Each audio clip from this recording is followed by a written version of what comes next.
Hola, buenas tardes. Soy Martín Arévalo. Hoy día vamos a hablar sobre trastornos psicóticos. Yo soy psiquiatra del Hospital Nacional Cayetano Heredia y docente de la Universidad Cayetano Heredia. En cuanto a definición, las psicosis han tenido diversas definiciones a lo largo del tiempo. Actualmente, el consenso, lo más aceptado, es que se trata de un síndrome que incluye a las alucinaciones, a las delusiones, trastornos del pensamiento, así como conducta o lenguaje desorganizado.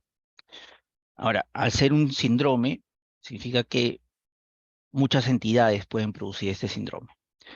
La psicosis más frecuente es la esquizofrenia. Ahora, en cuanto a evaluación, como mencionaba anteriormente, al ser un síndrome, se puede presentar en diversos trastornos, es decir, la etiología puede ser diversa. Para realizar la historia clínica, muchas veces va a ser necesario contar con la información colateral de familiares o personas cercanas al paciente, porque como vamos a ver posteriormente, el paciente muchas veces, al tener ciertas vivencias que considera que no son nada fuera de lo común, no las comenta porque en verdad no lo considera fuera de lo habitual o no los considera como algo patológico. Ahora, para hacer el diagnóstico, va a ser importante saber cómo han aparecido los síntomas, si ha sido brusco, si ha sido insidioso y cómo han ido evolucionando los síntomas. Además, datos de la afiliación y de los antecedentes, por ejemplo, edad, antecedentes patológicos, antecedentes familiares y los hallazgos del examen físico y del examen mental son muy importantes y son contributorios para hacer el diagnóstico. Ahora, si queremos poner un ejemplo de la importancia de averiguar la edad, si bien podría presentarse fuera de esos rangos, lo más usual es que si yo veo a una persona con debut de síntomas psicóticos en la adolescencia o en la adultez temprana, esto vaya a favor de una esquizofrenia, a diferencia de si estos síntomas psicóticos aparecen en edades más tardías, que posiblemente haga pensar en psicosis de tipo orgánico. Si el inicio es brusco, hay que sospechar que haya un consumo de sustancias, ¿ya? Por otro lado, hablando de esquizofrenia, lo más frecuente es que sea insidioso el inicio. Algo que es importante es que la conciencia, el estado de conciencia, está usualmente intacto. No hay una alteración de conciencia en la psicosis. Esto es importante para delimitar de cuadros confusionales o cuadros de delirio, porque a veces se confunden y se diagnostican como cuadros psicóticos a cuadros que son delirios, en los que la conciencia está perturbada. Ahora, hay que tener en cuenta también antecedentes. Por ejemplo, si tengo un antecedente de traumatismos encefalocranianos, la aparición brusca de una cefalea, o si hay una cefalea que es crónica, que ha empeorado, u otro antecedente neurológico, entonces eso me obliga a pensar que podría ser una psicosis secundaria a un problema orgánico. Por otro lado, se debe de averiguar si el paciente ha estado recibiendo fármacos que puedan favorecer la aparición de síntomas psicóticos. Por ejemplo, eh, los anticolinérgicos o los agentes prodopaminérgicos pueden ocasionar síntomas psicóticos, ¿no? Tipo alucinaciones. En cuanto a los signos y síntomas, vamos a hacer una breve definición de los fenómenos que aparecen en la psicosis. Para hacerlo breve, en las alucinaciones, lo que vamos a ver es todas las características de una percepción normal, pero en ausencia de un estímulo sensorial que explique dicha percepción. Es decir, yo puedo observar o escuchar algo con todas las características de una percepción normal, pero no hay un estímulo sensorial. No hay un ruido, no hay una voz, no hay una imagen que explique esa percepción. Ahora, las alucinaciones pueden ser auditivas, visuales. Las auditivas usualmente, no exclusivamente, pero van más con cuadros de tipo esquizofrénico. Las visuales siempre hay que sospechar de síntoma o de problemas orgánicos, aunque hay algunas esquizofrenias en las que se presentan cuadros de alucinaciones visuales y son esquizofrenia. Y también podría haber alucinaciones gustativas, táctiles o viscerales, ¿no? Lo que le llamamos las alucinaciones senestésicas o senostopatías, ¿no? Un ejemplo de ello es pacientes con abstinencia al alcohol pueden presentar este tipo de alucinaciones. Ahora, en cuanto a las delusiones, son parte de lo que llamamos trastornos del pensamiento, ¿ya? ¿Qué son las delusiones? Son juicios falsos, que son conviccionales, porque, digamos, a determinada persona le puede parecer algo, pero es un parecer, que puede ser rebatido, no es una convicción. La delusión es una convicción, y que esa convicción se mantiene a pesar que uno muestre, em, eh, digamos, pruebas que señalen lo contrario a esta convicción. A pesar de eso, el paciente persiste en creer o en tener ese juicio.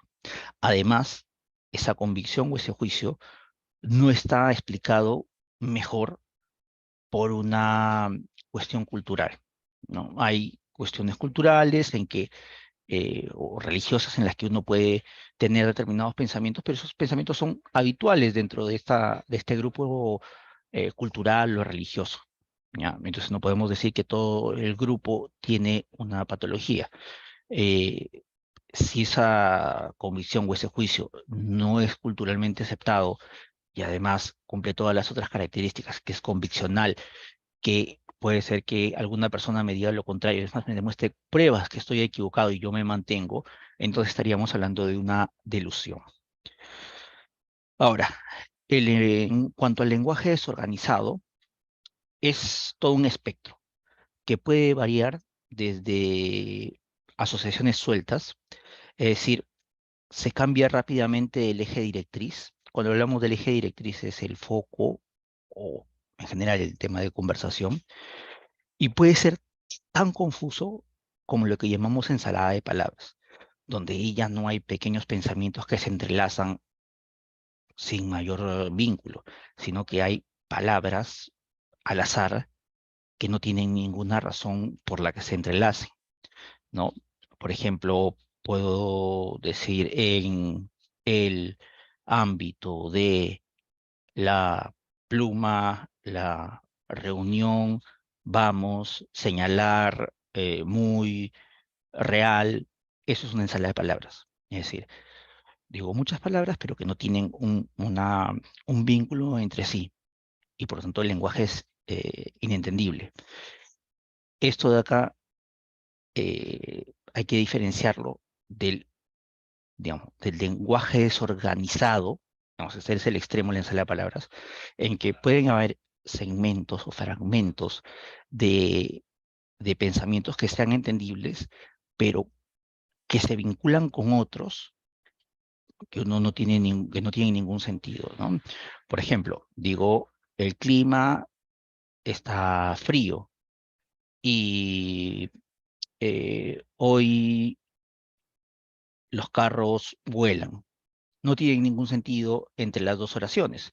No hay una vinculación lógica. Sin embargo, el paciente puede decirlo de manera mucho más fluida de lo que yo le estoy diciendo, porque se produce espontáneamente. Ahora, en cuanto a conducta desorganizada, puede ir desde un comportamiento pueril o infantil hasta episodios de agitación psicomotriz, de mucha mayor actividad psíquica y motora, que no tiene necesariamente algún fin. Ahora, en esta diapositiva hacemos un breve resumen sobre cómo indagar en un paciente sobre síntomas psicóticos.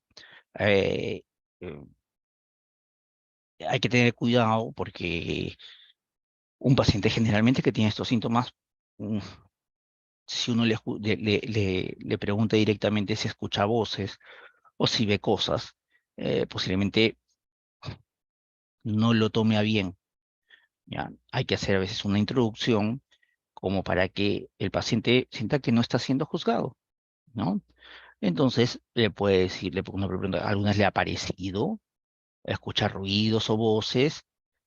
Y que no hay nada que pueda explicarlo, porque si habría algo que explicarlo, entonces no sería una alucinación, ¿no? ¿Ya? Y en las delusiones, que son más bien juicios,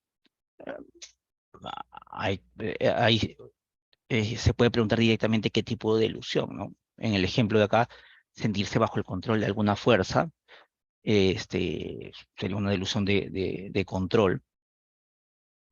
A veces le puede parecer que la gente habla sobre usted o que la gente está tramando algo contra usted o que dicen cosas con segunda intención para dañarlo, ¿no?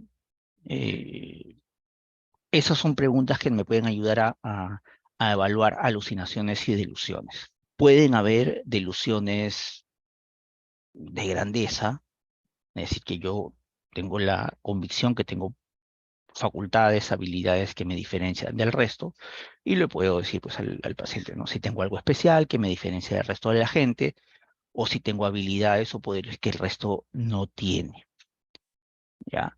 Y para evaluar lo que mencionaba hace un rato acerca de la convicción, eh, uno puede plantearle, primero, para ver cómo es el sistema, cómo llega a esa conclusión, cómo es que ha llegado a esa conclusión y si eventualmente esto de acá podría no ser cierto, ¿no? Si me dicen, puede ser que no sea cierto, me aleja un poco de que sea una delusión, ¿no? Ahora, dependiendo del origen de la psicosis, se pueden dividir en primarias o secundarias. Cuando hablamos de secundarias, son secundarias a alguna alteración orgánica. Las psicosis primarias o funcionales se deben a un problema que se origina en un principio en una alteración mental. ¿Ya? Ahí tenemos todos la esquizofrenia, los trastornos delusionales, depresión con síntomas psicóticos, manía psicótica, son psicosis primarias. ¿Ya? Psicosis secundarias. La enfermedad de Wilson puede cursar con síntomas psicóticos, pero se debe, es secundario a una enfermedad de Wilson. Un síndrome paraneoplásico me puede originar un síndrome psicótico, pero es secundario a esta razón. Algunas alteraciones endocrinas también pueden originar estos síntomas. Entonces, siempre es importante evaluar. Obviamente, lo primero, la primaria o funcional, digamos, tiene una evolución determinada, tiene un tratamiento determinado, mientras que la secundaria podría tener, además del tratamiento sintomático, podría tener un tratamiento determinado. Ahora, cuando se sospecha de condiciones neurológicas, las neuroimágenes y un electroencefalograma pueden servir de ayuda diagnóstica. Es importante resaltar que si hay un hallazgo negativo, esto no descarta totalmente una causa orgánica de la psicosis. Les comento un caso de hace poco, una paciente que viene eh, con síntomas psicóticos, una joven universitaria aparente sin mayores antecedentes de importancia, acude con síntomas psicóticos de aparición casi súbita. En la punción lumbar no le encuentran alteración compatible con una encefalitis viral, ni una bacteriana. Entonces, descartan o alejan bastante la posibilidad de que esto sea una psicosis secundaria. Finalmente, se hace, posiblemente había un hallazgo, un antecedente que hacía sospechar dengue, y efectivamente su prueba de sangre PCR sale positivo para dengue. Y como nuevamente le realizan una punción lumbar y le piden un PCR para dengue y sale negativo, entonces se concluye que no, el síndrome psicótico no es por el dengue, cuando en verdad haciendo unidad clínica, lo más probable es que esta paciente haya tenido un trastorno psicótico, un cuadro psicótico secundario al, al dengue. Entonces, por eso les digo, un resultado negativo no descarta totalmente una causa orgánica de la psicosis. Cuando hablamos de diagnósticos diferenciales, ¿ya? Hay una revisión de Greenswald y colaboradores que me parece bastante interesante, donde se habla de todos las causas de psicosis que podrían darse en una enfermedad orgánica, ¿ya? Entonces, por ejemplo, vemos que en epilepsias del lóbulo temporal pueden haber psicosis, el uso de ciertas sustancias de manera crónica pueden dar psicosis, las infecciones, trastornos metabólicos o endocrinos, intoxicaciones por fármacos pueden dar psicosis, tumores cerebrales pueden dar psicosis. Hace poco tuvimos en nuestro hospital una paciente que tenía tanto síntomas psicóticos como síntomas de una elevación del ánimo compatible con una manía, y era secundaria a un consumo, a un consumo sin supervisión de corticoides. La paciente vino por un Cushing, y además tenía una manía psicótica, ¿ya? Eh, Solemos ver pacientes epilépticos, sobre todo después de bastante tiempo de iniciado el cuadro, que pueden presentar cuadros psicóticos, ¿ya? El uso de ciertas sustancias también, entonces es importante evaluar eso y si se puede pedir exámenes para evaluar este consumo de sustancias. Ahora, en la tabla que viene a continuación, he tratado de resumir lo que, de acuerdo al CIE-10, podría presentarse, podría presentarse síntomas psicóticos, ¿ya? Desde la esquizofrenia hasta problemas orgánicos que vienen con psicosis, manías psicóticas, depresiones psicóticas, trastornos delusionales u otros cuadros que pueden ser un poco más raros, ¿no? O infrecuentes. De acuerdo al DSM-5, por ejemplo, si yo quiero hacer diagnóstico de esquizofrenia, bueno, si uno piensa en una esquizofrenia, los criterios deben ser continuos, o los síntomas deben estar continuos al menos 6 meses, ¿ya? Y tiene que haber ocasionado una merma en la funcionalidad del paciente, ¿ya? El paciente, uno ve que ha cambiado completamente desde el inicio de los síntomas. Esto era lo que le mencionaba acerca de los trastornos psicóticos en la CIE-10, de los trastornos delusionales de tipo orgánicos, la psicosis no orgánica, el trastorno bipolar, específicamente el episodio maníaco, los episodios depresivos con síntomas psicóticos, los trastornos esquizoafectivos, son, por decir de alguna manera, algunos de los grandes cuadros en los que puede aparecer la psicosis. Ahora, entre los diagnósticos diferenciales, em, a ver, entre los trastornos psiquiátricos que pueden acompañarse de síntomas psicóticos, se encuentran, como mencionaba, la manía con síntomas psicóticos. ¿Cómo voy a diferenciarla de una psicosis pura? Porque la manía es una alteración del ánimo, entonces voy a ver un paciente con un ánimo expansivo, elevado, y quizá ideas de grandeza, menor necesidad del sueño, aumento de la actividad psicomotora, un, un- un- una velocidad del habla incrementada. En el trastorno esquizoafectivo hay tanto síntomas psicóticos como síntomas de tipo afectivo. Los síntomas de tipo afectivo pueden ser depresivos o de tipo maníaco, pero hay la certeza que haya habido un tiempo en el que el paciente solamente ha tenido síntomas de tipo psicótico. Mm, Se mencionan 2 semanas, ¿no? Pero en general que uno sabe que por lo menos ha habido un tiempo que el paciente exclusivamente ha tenido síntomas psicóticos sin tener síntomas afectivos. ¿Esto para qué?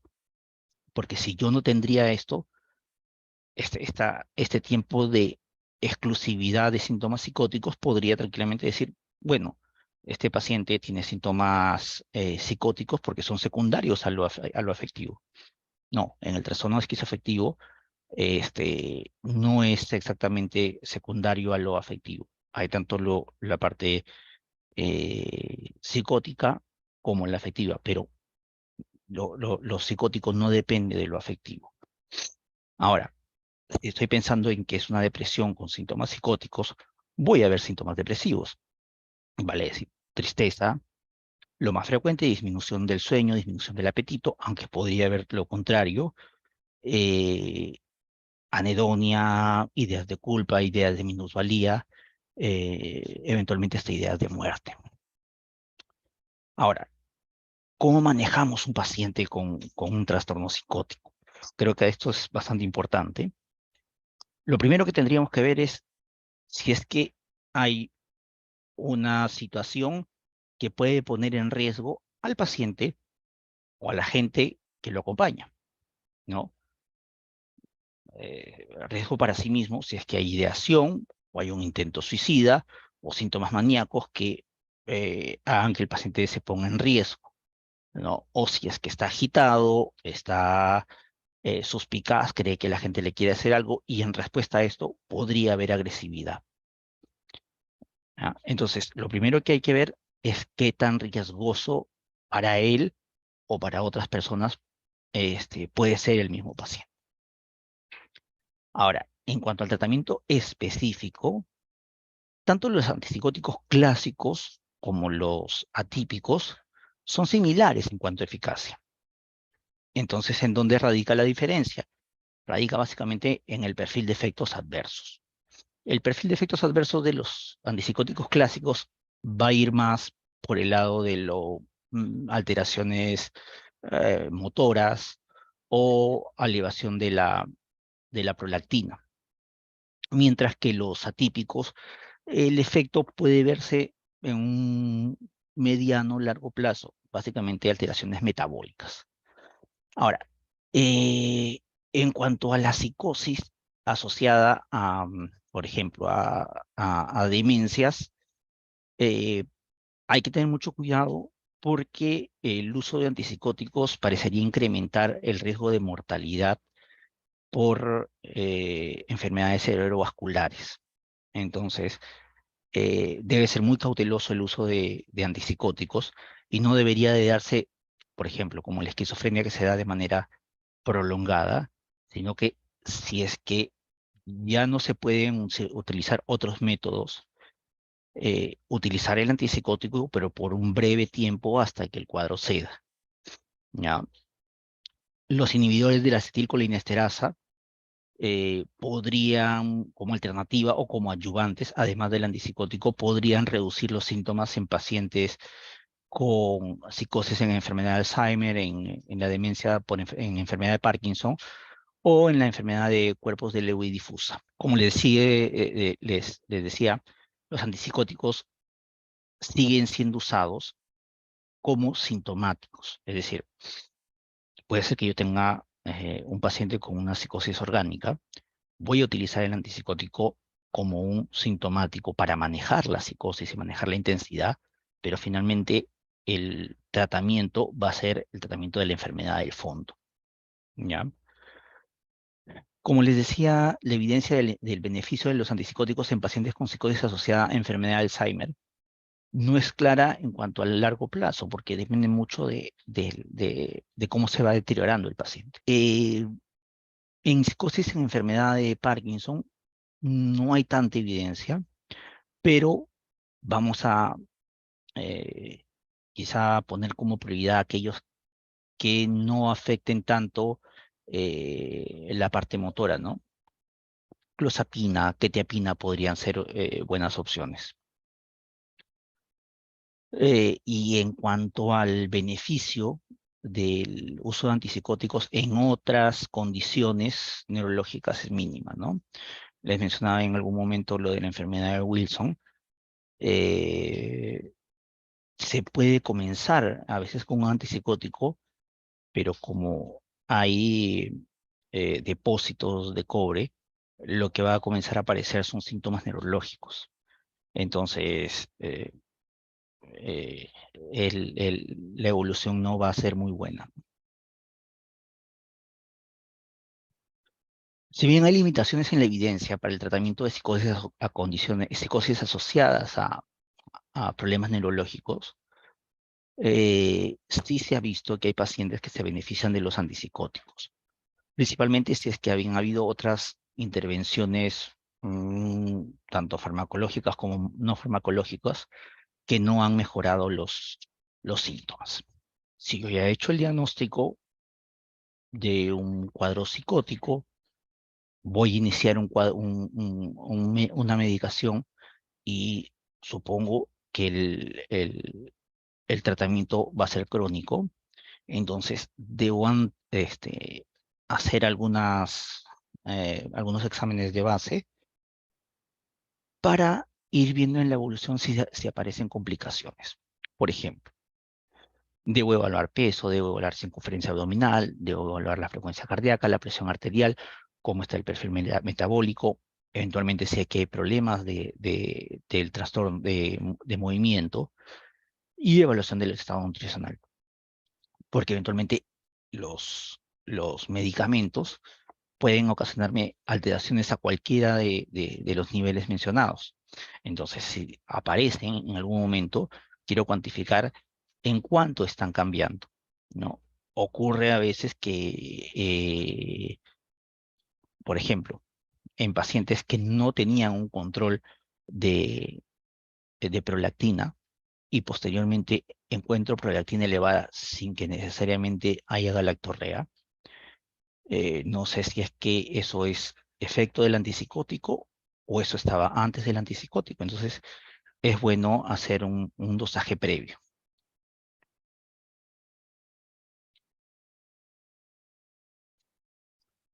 Ahora,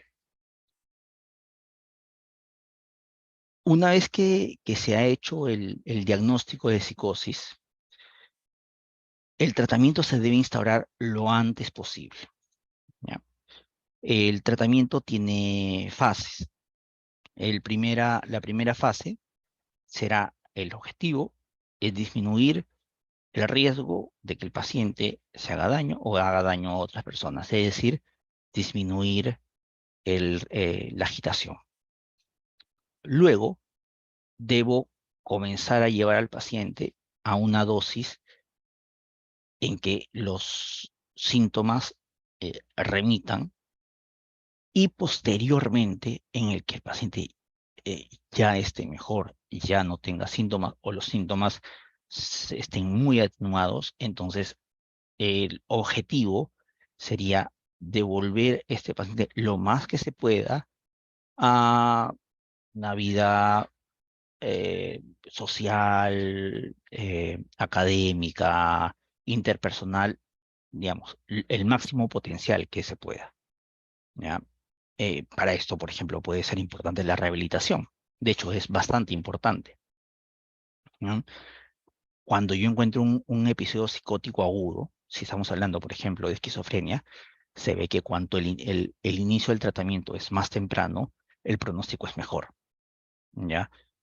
Muchas veces el paciente no va a ir en primera instancia a un psiquiatra o a un lugar especializado en salud mental, posiblemente vaya a otros especialistas y esto a veces puede alargar el diagnóstico. Entonces es importante sospecharlo para poder diagnosticarlo.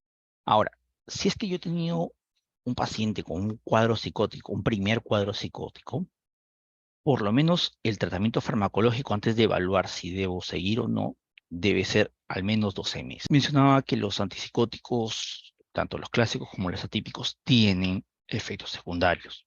Digamos, poniendo en una balanza los costos y los beneficios, hacen que hay un poquito más de preferencia en utilizar antipsicóticos atípicos, ¿ya? En nuestro medio, el atípico más usado es la risperidona. Eh, Dentro de los atípicos no se recomienda utilizar clozapina como primera línea. ¿Por qué? Por el riesgo de granulocitosis. La clozapina ha demostrado ser un buen medicamento en casos de refractariedad a los trastornos, al tratamiento. Y en esos casos sí se ve que hay una eficacia superior a cualquier otro fármaco. Ahora, ¿por qué se prefieren los antipsicóticos atípicos sobre los clásicos? Porque producen menos efectos extrapiramidales. Esto no quita que los antipsicóticos atípicos estén libres de efectos adversos.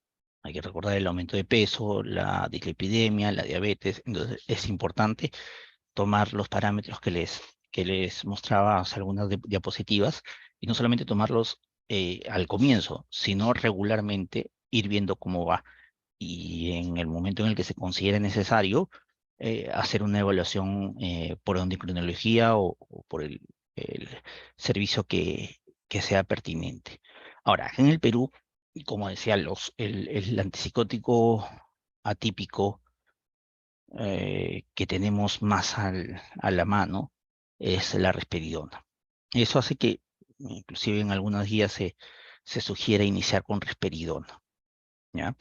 Ahora, van a haber dos circunstancias. Una circunstancia que el paciente, uno le plantee la posibilidad de recibir tratamiento y acepte. Y va a haber alguna otra circunstancia en que el paciente se niegue rotundamente a- al tratamiento. Dentro de esta segunda, habrá inclusive dos posibilidades. Si es que el paciente puede ser disuadido de recibir un tratamiento parenteral, o si el paciente está renuente.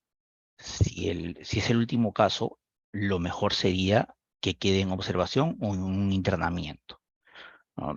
Eh, para comenzar, si es un cuadro psicótico, se puede comenzar con unos 3 miligramos al día de risperidona. El caso del uso de viperideno es importante porque no se debe iniciar a todo paciente que inicie un tratamiento antipsicótico. El viperideno, digo antiviperideno porque es el anticolinérgico que existe acá en el país, no se debería iniciar si es que no hay evidencia de síntomas extramiramidales. Eh, lo deseable es que haya monoterapia. No es lo más frecuente, pero no hay ninguna evidencia por la cual dar viperideno si es que el paciente no tiene síntomas extrapiramidales. La segunda opción que les decía, en caso que no se cuente con la colaboración del paciente, pero pueda ser posible que reciba tratamiento parenteral, se le puede dar aloperidol, una ampolla cada 8 horas, cada 12 horas, por un intervalo de 3 días y reevaluar. Si es que el paciente, estamos ante un paciente que ya puede estar en condiciones de aceptar el tratamiento farmacológico, ¿ya? Entonces, en ese caso, podríamos ir al paso anterior y darle la vía oral.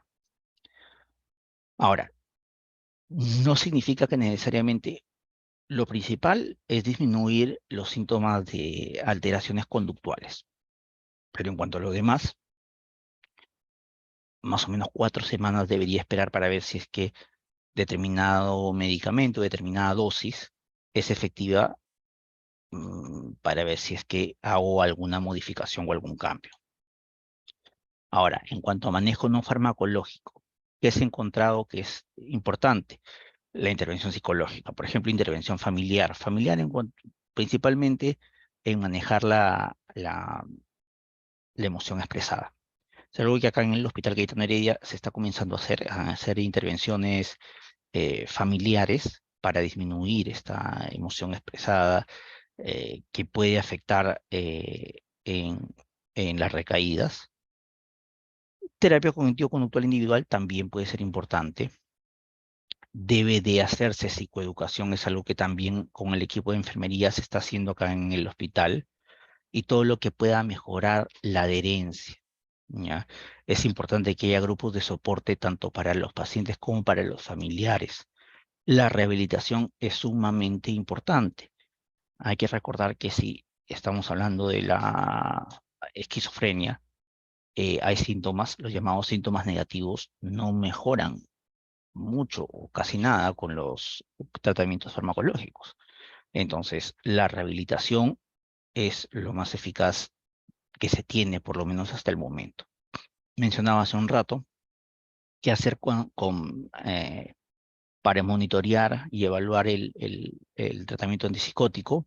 Tenemos que ver cómo está respondiendo el paciente al tratamiento, qué efectos secundarios tiene el tratamiento, y si ese efecto secundario podría deberse a la medicación, ver si es que aparece algún problema del movimiento.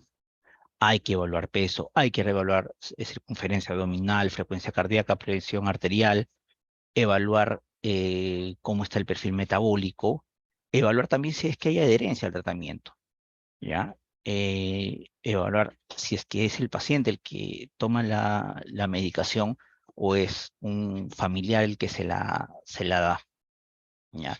Y podría evaluar qué tan seguros estamos que el paciente esté tomando la medicación y evaluar la salud física en general. Entonces, como resumen, hablaremos que la psicosis es un síndrome que incluye alucinaciones, delusiones, trastornos del pensamiento y, en el cuarto lugar, conducta o lenguaje desorganizado. El síndrome psicótico no es digamos, la etiología en sí, sino que está asociado a diversos cuadros. Hay dos tipos de trastornos psicóticos. El primario, si corresponde a un problema psiquiátrico, y secundario si es que se debe a alguna otra alteración orgánica.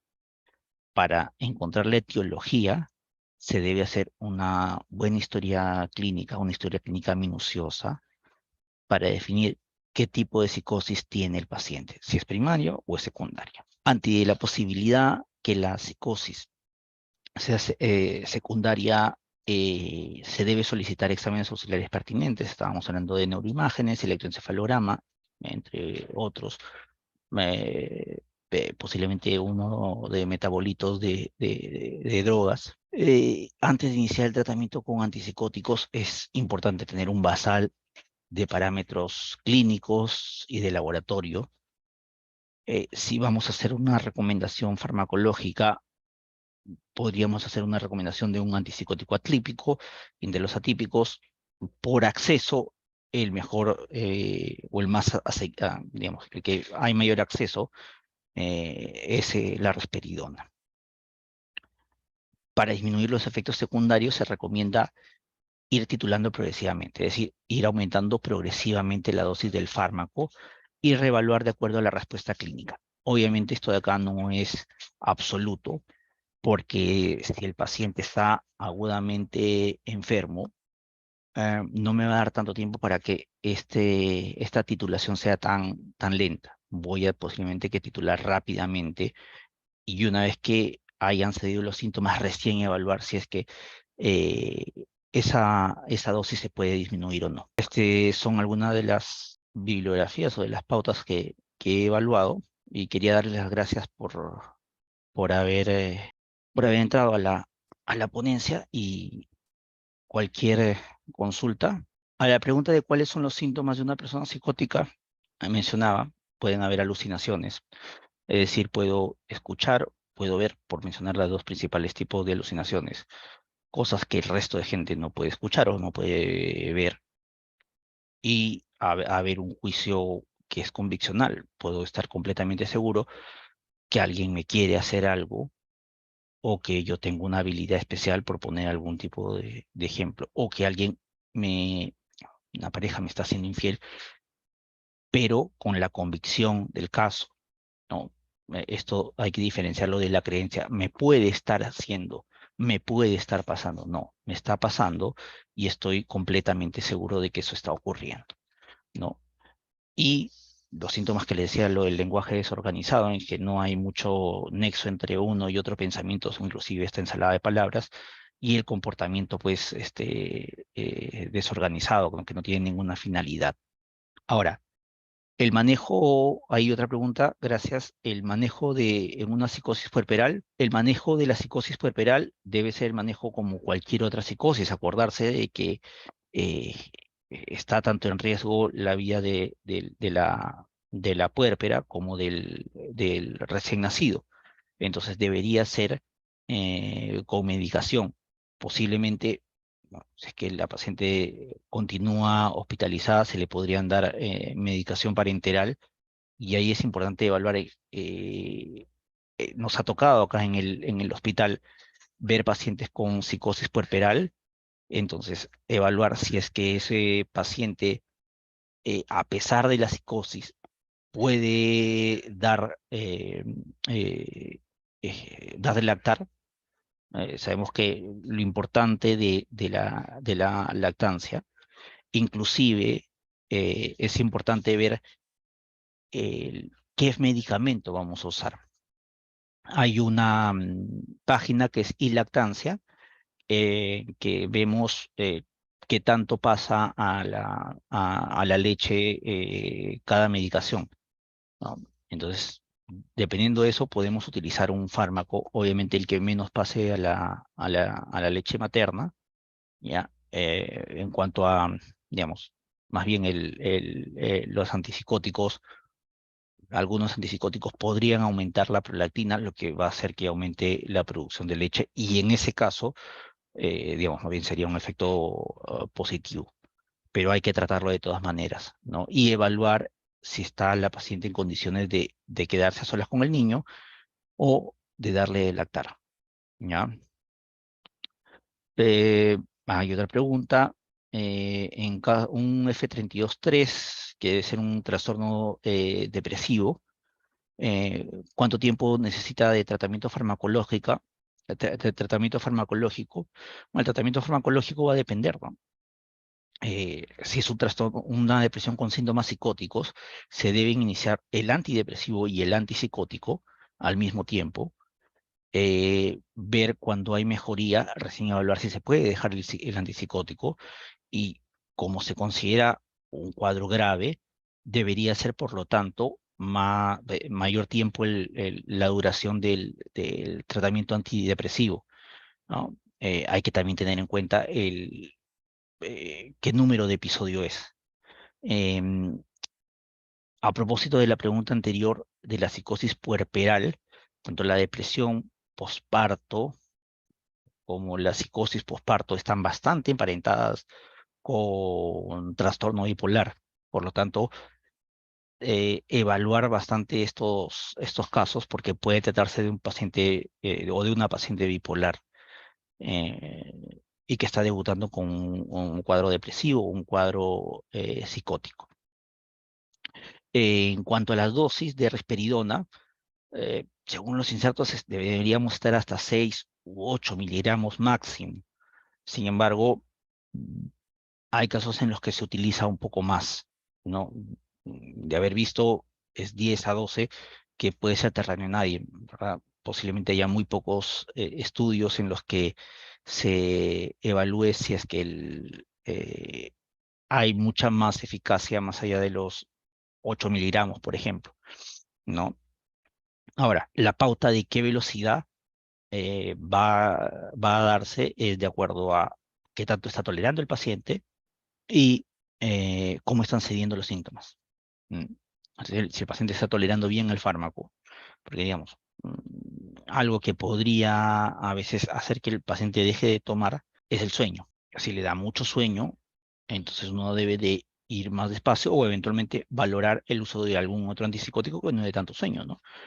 Una opción que está dentro del petitorio nacional es sulpiride, ¿no? Es una buena opción. No tiene tantos efectos extrapiramidales, y, digamos, no tiene tanta alteración sobre el sueño, ¿no? Eh, En casos de adultos mayores se puede utilizar a veces haloperidol en gotas que también tenemos en el territorio nacional. Bueno, quería agradecerles. Cualquier consulta eh, la pueden hacer llegar al correo institucional y bueno, espero que les haya sido de utilidad. Muchas gracias. Buenas tardes.